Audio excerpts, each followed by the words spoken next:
चलिए, हमारे साथ अब जेएम फाइनेंशियल के डायरेक्टर और technical derivatives head Rahul Sharma जुड़ गए हैं। Rahul ji, good morning. Market काफ़ी तेज़ी में और आपका नया लुक, काफ़ी वेट लूज किया आपने, लग रहा है देखकर आपको।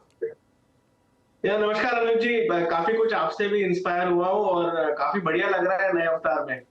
चलिए, थैंक यू सो मच। तो ये शायद रीज़न था कि इतना थोड़ा सा गैप रहा, क्योंकि राहुल जी थोड़ा नए अवतार में आना चाह रहे थे टीवी पर। तो खुशी हुई आपको इस नए रूप में देखकर। मार्केट में आज एक फ्रेश ब्रेकआउट। राहुल, अब क्या अप्रोच होगी निफ्टी पर और खासतौर से बैंक निफ्टी पर?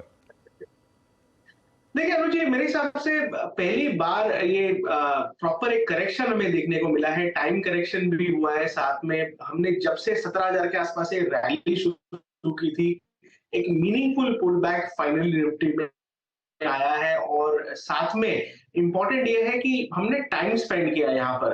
अब देखिए, जो हिसाब से निफ्टी का सेटअप है, मेरे हिसाब से 19,500 का जो लेवल आज के सेशन में हमने क्रॉस किया है, ना हुआ। और अब मुझे लगता है कि निफ्टी यहाँ से शेप लेगा 20,000 और 20,000 के बियॉन्ड जाने की।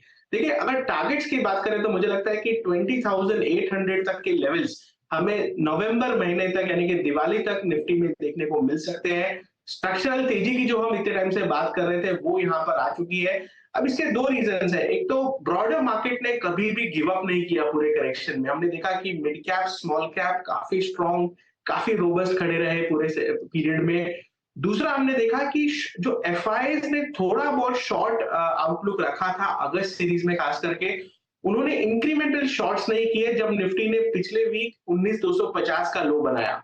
इनफैक्ट उन्होंने शॉर्ट्स कवर किए और आज का मूव देखने के बाद मुझे लग रहा है 19,500 के ऊपर अगर आज क्लोजिंग हो जाती है तो जो बचे कुचे शॉर्ट्स है वो भी यहाँ पर कवर होते हुए दिखेंगे। और रिटेल जो खास करके पूरे पीरियड में लॉन्ग रहा है, आई थिंक इवेंचुअली उनको एक एग्जिट मिलेगा लॉन्ग पोजीशंस में। तो मेरा इमीडिएट बेसिस में ये मानना है कि 19,900 के लेवल हमें हो सकता है अगले वीक में देखने मिले, क्योंकि मंथली एक्सपायरी है और जो हिसाब से पूरा का पूरा महीना एक तरह से सबड्यूड था, मेरे हिसाब से एक शॉर्ट कवरिंग रैली यहाँ पर ट्रिगर होती हुई दिख सकती है।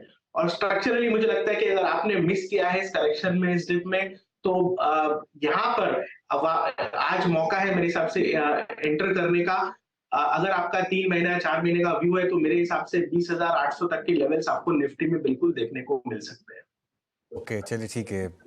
निफ्टी की बात हो गई। अच्छा, राहुल जी, एक बार जरा एचडीएफसी बैंक की बात हो जाए, क्योंकि ये एक स्टॉक है जिसने काफ़ी तंग किया लोगों को। मैं रोज़ यूट्यूब लाइव पर आ रहा हूँ, मुझे रोज़ सबसे पहला सवाल ही लोग ये पूछते हैं कि एचडीएफसी बैंक कब चलेगा। आपका क्या व्यू है? देखिए अनुज जी, मेरे हिसाब से आईटी वर्सेस बैंक्स का एक जो हमने बिगुल बजाया था, बिल्कुल यहाँ पर बहुत ही बढ़िया प्ले आउट होता हुआ दिख रहा है। बैंक्स के रिजल्ट्स, उनके लाइफ टाइम बेस्ट रिजल्ट्स थे, उसके बावजूद हमने नई बाइंग बैंक्स के अंदर आती हुई नहीं देखी। इनफैक्ट सेक्टर लीडर रहा था बैंक्स काफी पीरियड तक पूरी तेजी में। और अब हमें लग रहा है कि कहीं ना कहीं बैंक्स जो है बैक सीट ले रहे हैं। हो सकता है शॉर्ट कवरिंग के चलते कुछ तेजी बैंक निफ्टी में भी आएगी। और मैं ऐसा नहीं बोल रहा हूँ कि बैंक्स परफॉर्म नहीं करेंगे, हो सकता है साल के एंड में बैंकिंग इंडेक्स फॉर एग्जांपल 3% ऊपर हो, लेकिन मुझे लगता है कि आईटी में हो सकता है कि जो जो हम अल्फा चेस करते हैं वो आईटी में जनरेट हो। इनफैक्ट 18 महीने के बड़े करेक्शन, बड़े कंसोलिडेशन के बाद आईटी के अंदर एक वापस ग्रीन शूट्स यहाँ पर डेवलप हुए हैं। हमने देखा है जो जो हेवी वेट्स है उनके अंदर एक बेस फॉर्मेशन है।